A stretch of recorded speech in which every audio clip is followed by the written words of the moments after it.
Cette importante rencontre nous donne encore une fois l'occasion de réfléchir, et vous l'avez rappelé, Monsieur le ministre, sur la problématique du développement urbain, qui constitue aujourd'hui une préoccupation pour l'ensemble des pays du monde,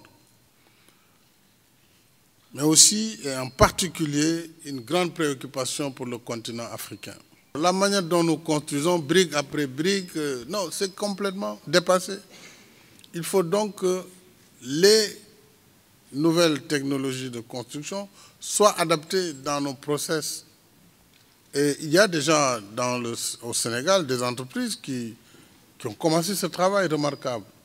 Donc il faut vraiment que le salon permette également à ceux qui exposent des matériaux de construction, des nouvelles technologies, qu'on puisse adapter, apprivoiser et intégrer ces méthodes de construction pour répondre justement à ce besoin de logement.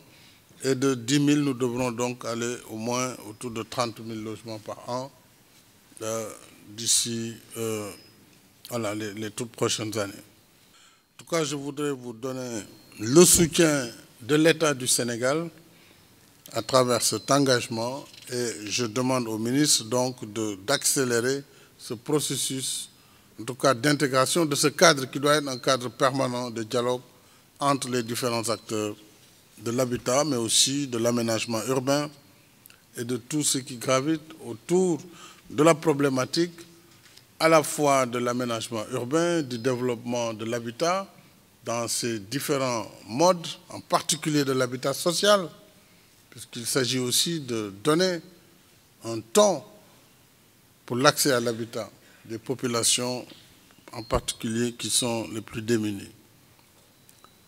L'accès à un abri décent est pour tout individu un élément déterminant dans la quête d'un mieux-être.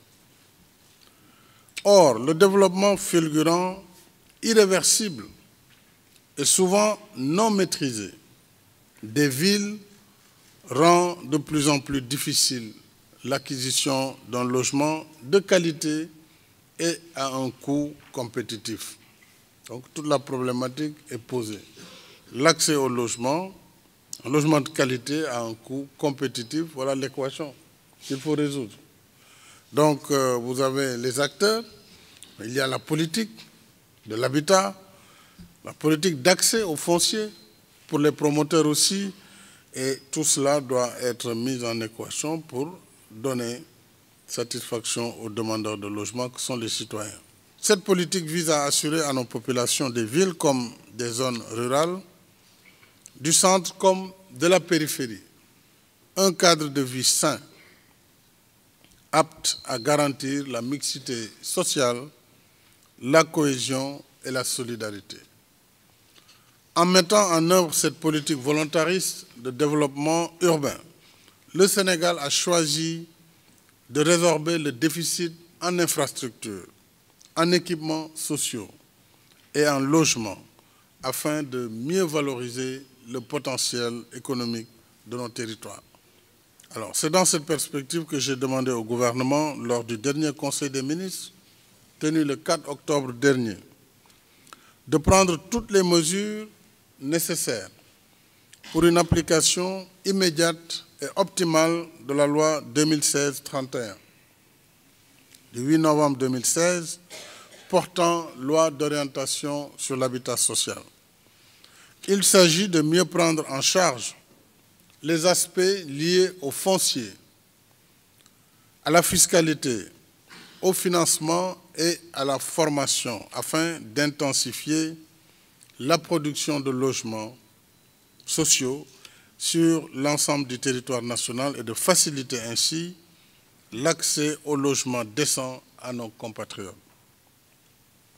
Au demeurant, le gouvernement a engagé d'importantes réformes pour accompagner les acteurs dans la réalisation de logements sociaux. Il s'agit notamment, je le rappelle, de la gratuité du foncier non aménagé pour les projets d'habitat social ayant au moins 60% de logements. Nous devons trouver les moyens à mettre en place les mécanismes qui nous permettent de les partager de les mutualiser et d'en faire bénéficier le plus grand nombre de pays et de citoyens africains. L'autre défi vient des engagements auxquels nous devons souscrire, avec conviction et obligation, ceux d'engager la croissance de nos villes dans des processus qui garantissent la durabilité et qui supposent donc frugalité, intégration et cohésion sociale, croissance économique et création de richesses. Ce sur quoi il semble nécessaire d'insister à cet égard, c'est que quelles que soient les solutions pour lesquelles nous optons et opterons, elles doivent se nourrir de nos réalités culturelles, économiques, sociales, institutionnelles.